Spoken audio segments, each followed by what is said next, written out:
বলতেছিলাম বন্ধুগণ, আপনারা সুন্দর হয়ে বসুন, আলেম ওলামা আসবেন, তাদের কাছ থেকে কথা শুনবেন। আর আমি তো আপনাদের সেই পুরাতন খুব কাছের লোক, আমি হলাম মেজবান। মেহমানরা আসবেন তো মেজবান তখন ছেড়ে দিবে। আজকে খুতবার মধ্যেও কথাগুলি বলেছি, আর এখানেও কিছু কিছু ইঙ্গিত দিয়ে যাব ইনশাআল্লাহ। বর্তমান যে মাস চলছে, এই মাসের নাম কি? মুহররম মাস। মুহররম মাস হলো হিজরি নববর্ষের প্রথম মাস। খুতবার মধ্যে কথাটা আসছে, খুতবা ডাউনলোড করলে অনেক তত্ত্ববহুল আলোচনা আজকে এটা শুনতে পাবেন। তারপরেও সংক্ষিপ্ত আকারে একটু ইশারা দিয়ে যাই। মুহররম মাস হলো হিজরি নববর্ষের প্রথম মাস।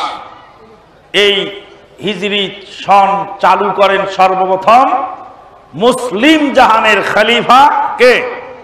উমর ইবনুল খাত্তাব রাদিয়াল্লাহু তাআলা আনহু। আল্লাহর নবীর হিজরতকে কেন্দ্র করে এই সন চালু হয়,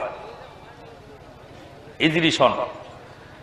হিজরি সন আর ইংরেজি বৎসর আর বাংলা বৎসর, বাংলা এবং ইংরেজি আর হিজরি বৎসরের মধ্যে মৌলিক পার্থক্য কি তা কি জানেন?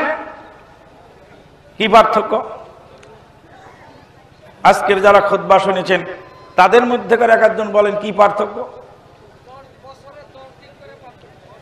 10 দিন করে। আহসান, জাযাকাল্লাহ খায়ের। 30 বছর পরে একজন লোক যদি ইংরেজি মাস অনুযায়ী কোনো অফিসে চাকরি করে অথবা বাংলা মাস অনুযায়ী চাকরি করে, তাহলে 30 বছর পরে 1 বছরের বেতন কম পাবে।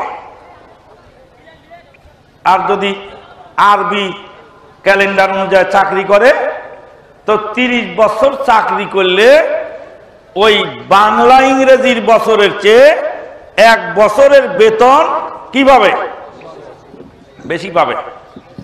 কেননা আরবি বছর হয় 355 দিনে, 360 দিনও পড়ে না, বছরে 5 দিন কম থাকে। আরবি বছর প্রত্যেক বছরে 360 দিনের আরো 5 দিন কম থাকে।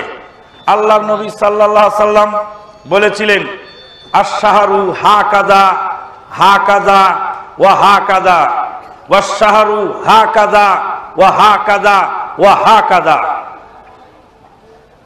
মা আয়েশা সিদ্দিকা রাদিয়াল্লাহু তাআলা আনহার সাথে আল্লাহর নবী ইলা করেছিলেন 1 মাসের। মানে কোন লোক যদি স্ত্রীর সাথে অভিমান করে বলে 1 মাস তোমার সাথে আমি দেখা সাক্ষাৎ করব না, 1 মাসে ইলা করার পরে 29 দিন পার হয়েছে, মা আয়েশা সিদ্দিকার ঘরে এসে নবী সাল্লাল্লাহু আলাইহি ওয়াসাল্লাম হাজির। মা আয়েশা সিদ্দিকা রাদিয়াল্লাহু তাআলা আনহা বললেন যে 30 দিনের জন্য 1 মাসের জন্য ইলা করলেন, তো একটা দিন আর সহ্য হলো না, একটা দিন থাকলেই তো মাসটা পুরা হতো। তখন নবী সাল্লাল্লাহু আলাইহি ওয়াসাল্লাম বলছেন, আশ-শাহরু হাকাযা ওয়া হাকাযা ওয়া হাকাযা ওয়াশ-শাহরু হাকাযা ওয়া হাকাযা ওয়া হাকাযা। মাস আরবি 10, 20, 30, 10, 20, 29 এইভাবে হয়। তাহলে আরবি বৎসরে চাকরি করলে 1 বছরের বেতন, 30 বছর চাকরি করলে 1 বছরের বেতন বেশি পাওয়া যায়। ইংরেজি বছরের চাকরি করলে প্রত্যেক বছরে আপনাকে 10-11 দিন করে বেশি খাটতে হয়, যার কোনো বেতন আপনি পান না। এগুলি লেবারদেরকে, শ্রমিকদেরকে ঠকানোর জন্য আন্তর্জাতিক ষড়যন্ত্র। ইসলাম মানলে গরিব দুঃখী মানুষ, লেবারেরা সুবিধা পায়, আর ইহুদি নাসারার ক্যালেন্ডার মানলে মিল মালিকেরা, কোম্পানির মালিকেরা সুবিধা পায়, শ্রমিকরা বঞ্চিত হয়। ইসলাম মানুষকে কি দিয়েছে আপনি দেখেন না? আপনি খুঁজলেই পাবেন যে ইসলাম মানুষকে কত কিছু দিয়েছে। আল্লাহু আকবার। ইসলাম মানুষকে শান্তির ঠিকানা দিয়েছে দুনিয়া ও আখিরাতে।